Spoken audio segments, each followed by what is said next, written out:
Inanunsyo na ng ABS-CBN ang bago nitong primetime lineup na magsisimulang mapanood sa iba't ibang platform simula July 27 bilang bahagi ng layunin nitong maihatid sa mga maraming Pilipino ang mga dekalidad na lokal na programa.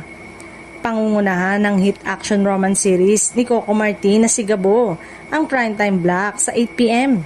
Pinagbibidahan ito ni Coco Martin at Julia Montes na patuloy na sinusubaybayan ng maraming manonood dahil sa matinding aksyon at emosyonal nitong kwento. Sa 8:45 p.m. naman ay mapapanood ang inaabangang teleseryeng Someone Somebody na hudyat ng pagbabalik ni Catherine Bernardo, James Reid at Maha Salvador sa primetime. Marami excited sa tambalan at bagong storyang ihatid ng serye. Susundan ito sa 9:30 p.m. ng romantic thriller na A Secret in Prague na pinagbibidahan ni Enrique Hill at Andrea Brillantes. Inaasahang magbibigay ito ng kakaibang timpla ng romansa, misteryo at suspense sa mga manonood.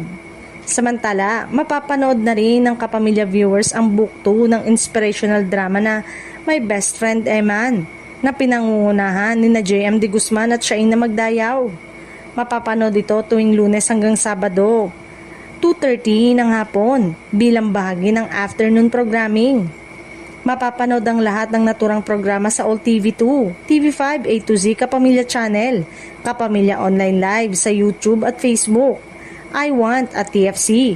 Sa pamamagitan ng patuloy na collaboration ng iba't ibang platform, mas maraming Pilipino ang magkakaroon ng pagkakataong makapanood ng mga programang nagpapakita ng husay at talento ng mga Pilipino.